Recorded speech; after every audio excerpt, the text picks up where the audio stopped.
Professor, o senhor que acompanhou bem a discussão do plano diretor na Câmara, esse plano diretor contempla o que o senhor está falando?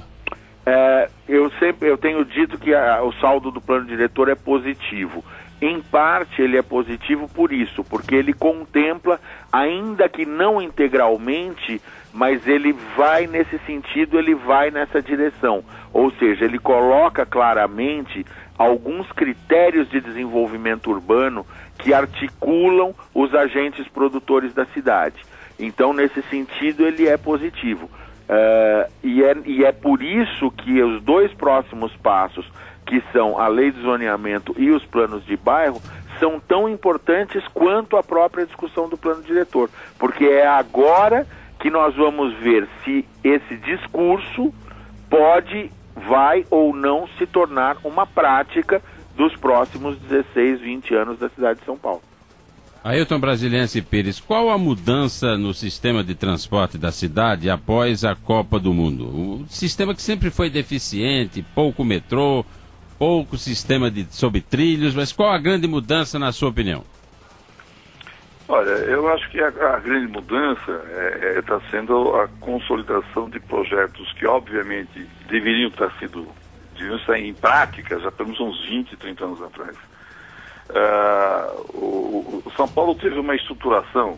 Quando São Paulo tinha 200 mil habitantes em 1900, entrou aqui uma tal de Light, que veio aqui vender serviço de eletricidade, transporte, gás, telefone, etc. e tal. E o grande objetivo da Light era ganhar dinheiro. E ela percebeu que ela estava numa cidade que crescia na razão de 6% ao ano. Então ela fez, até onde ela podia, politicamente, ela pôde muito, né? Fazer com que a cidade, até porque você não tinha nenhuma alternativa a não ser transporte público, praticamente não se existia carro nas primeiras décadas do século XX, a cidade cresceu consolidada, cresceu, vamos dizer assim, em cima dos eixos de transporte público. Para você ter uma ideia, os bondes começaram a ser implantados em 1900, em 1917 São Paulo já tinha mais de 200 quilômetros de trilhos e bonde. E isso tudo foi feito dentro de uma malha, onde, de uma certa forma, confinou o crescimento da cidade, mas, ao mesmo tempo, deu articulação de moradia, comércio e serviços, seja quais forem, em cima das linhas de bonde e em cima das linhas de trem que já passavam por aqui. Ou seja, São Paulo teve até a década de final 40, 50, um pouquinho, foi uma cidade que cresceu em cima dos corredores de transporte público. A partir da década de 50, se joga tudo para cima, e São Paulo já tinha 2 milhões e 200 mil habitantes, tinha uma certa estrutura. Aquilo que o plano diretor está buscando resgatar agora, teve montado durante 50 anos a cidade. Foi tudo jogado para o ar, em cima da, entre aspas, liberdade individual do cidadão ir e vir do jeito que quisesse, desde que fosse para o automóvel. Então, esta recuperação levou 50 anos para fazer. Estamos pagando caríssimo por esse desvio. Finalmente estamos voltando a ter a lógica de se pensar em termos de deslocamento, seja para que na finalidade for, moradia, comércio, serviço, seja para a escola, para a saúde, seja o que for, de uma forma articulada, de uma forma rápida, barata, confortável, segura. Eu acho que quando se pensou na Copa para São Paulo, muita gente ficou assustada porque talvez a gente não desse conta. Não era bem verdade, mas aquele medo inicial foi muito bom.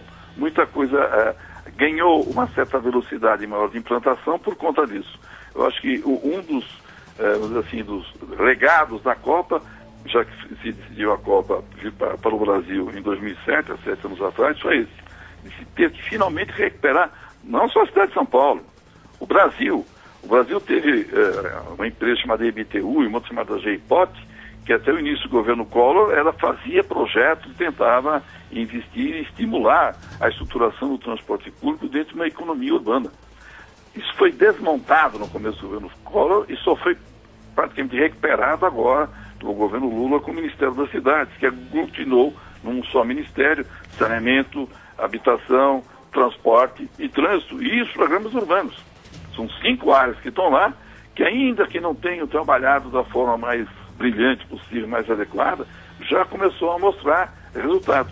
Essa luta que tivemos agora com relação ao plano diretor, muito do sucesso que virá também virá por conta daquele rearranjo federal, de que o governo federal, que havia abandonado as questões urbanas, finalmente, a partir da criação do Ministério das Cidades, está comprometido com a qualidade da vida urbana.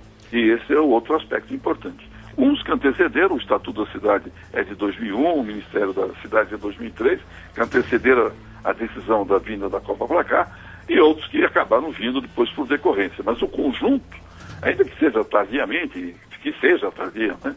Mas finalmente estamos agora pensando em termos de cidade, de região metropolitana, de aglomerado urbano, de ligações entre regiões. Estamos pensando agora nos trens regionais, para Sorocaba, para Campinas, para Santos, para São José dos Campos. Estamos recuperando projetos que já existiram. Né? Já tivemos trens, digamos, o São Paulo já teve mais de 6 mil quilômetros de ferrovias. Hoje só tem transporte de carga em uma área muito menor. Nós perdemos 40, 50 anos aí, estupidamente, por decisões absolutamente malucas e irresponsáveis. Eu vou agradecendo a participação dos especialistas aqui na Jovem Pan News sobre a discussão do legado da Copa do Mundo. O professor Walter Caldana, diretor da Faculdade de Arquitetura e Urbanismo do Mackenzie, e Ailton Brasiliense Pires, presidente da ANTP, Associação Nacional de Transporte Público. Professor Caldana, muito obrigado pela sua participação e o seu conhecimento que o senhor colocou aqui pra gente. Muito obrigado. Imagina, eu é que agradeço a oportunidade e o convite. Um abraço. Ailton, muito obrigado você também. Mais um show de bola de você aqui na programação da Jovem Pan. Eu que agradeço o convite. Sempre à disposição, Anchieta. Muito obrigado, Ailton, professor Walter Caldana. Obrigado também à sua participação, Tiago Berrais. Obrigado, Anchieta. Obrigado aos nossos sempre convidados aqui na Jovem Pan. Jovem Pan News, a conexão sempre da informação.